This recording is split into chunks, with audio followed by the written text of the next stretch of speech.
बांग्लादेश के लिए कूच कर सकते हैं योगी। बांग्लादेश की सेना हुई दो फाड़, एक हिंदुओं के साथ तो दूसरा कट्टरपंथियों के साथ। शेख हसीना ने फोन कर योगी से मांगी मदद, बताई बांग्लादेश की मोर्चाबंदी की रणनीति।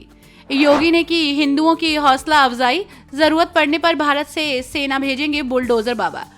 बुलडोजर बाबा का इशारा सुने बांग्लादेश की सरकार थर्राई। अब बांग्लादेश में मचेगी तबाही, गृह युद्ध के बन रहे हालात। बांग्लादेश में अब हालात बदलने वाले हैं। इंडिया में बैठे बिठाए शेख हसीना खेल करने जा रही हैं। बांग्लादेश की सेना दो फाड़ हो गई है, एक हिंदुओं के साथ तो दूसरा गुट नई सरकार के साथ। बांग्लादेश के हिंदू योगी आदित्यनाथ की मांग कर रहे हैं। बांग्लादेश की सरकार को लेकर आपका क्या कहना है, कमेंट में बताइए। शेख हसीना सरकार के तख्ता पलट के बाद अब बांग्लादेश में मोहम्मद यूनुस के नेतृत्व में अंतरिम सरकार चल रही है। इस बीच नई सरकार के एक फैसले की वजह से बांग्लादेश की सेना में दो फाड़ हो गया। इसकी वजह से वो अब देश में गृह युद्ध का खतरा मंडरा रहा है। आइए आपको बताते हैं क्या है पूरा मामला। आपको बता दें कि बांग्लादेश में शेख हसीना सरकार के विरोधी रहे लोग अब चाहते हैं कि उन सैन्य अधिकारियों पर कार्रवाई हो जो हसीना के करीबी हैं। इस दौरान 8 बड़े सेना के अधिकारियों का नाम सामने आया।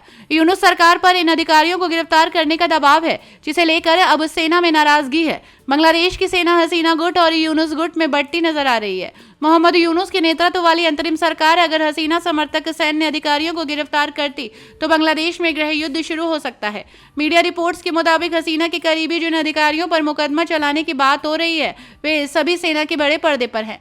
ऐसे में वे बगावत भी कर सकते हैं। अगर उन अधिकारियों ने बगावत की तो फिर बांग्लादेश में गृह युद्ध शुरू हो जाएगा।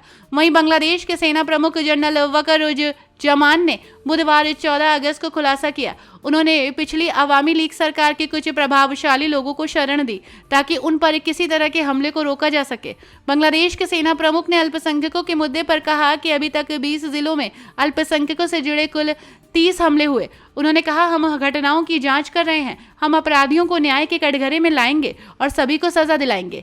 आर्मी चीफ वकरुज्जमान ने कहा कि अगर उनके खिलाफ कोई आरोप लगता है और मामला दर्ज किया जाता है तो उन्हें दंडित किया जाएगा, लेकिन हम उन पर हमला नहीं चाहते। हमने उनकी जान के खतरे के कारण उन्हें शरण दी है। उन्होंने कहा कि हालात अभी सामान्य हो गए हैं, मगर पुलिस अभी भी सदमे में है। एक बार ये खत्म हो जाए तो पुलिस फिर से अपने कामों को ठीक से कर सकेगी। शेख हसीना के बांग्लादेश छोड़ने के बाद से अवामी लीग पार्टी के कई बड़े नेता, सांसद और कैबिनेट मंत्री देश से बाहर जा चुके हैं, जबकि कई अन्य मंत्रियों ने अपने सरकार या निजी आवास छोड़ दिए। बताया जा रहा है कि वे सुरक्षित ठिकानों पर छिपे हुए हैं। बताया जा रहा है कि अब शेख हसीना इंटरनल अपने लोगों से बात कर रही है और जल्द ही बांग्लादेश में बड़ा खेला हो सकता है। Bureau report, TNF today.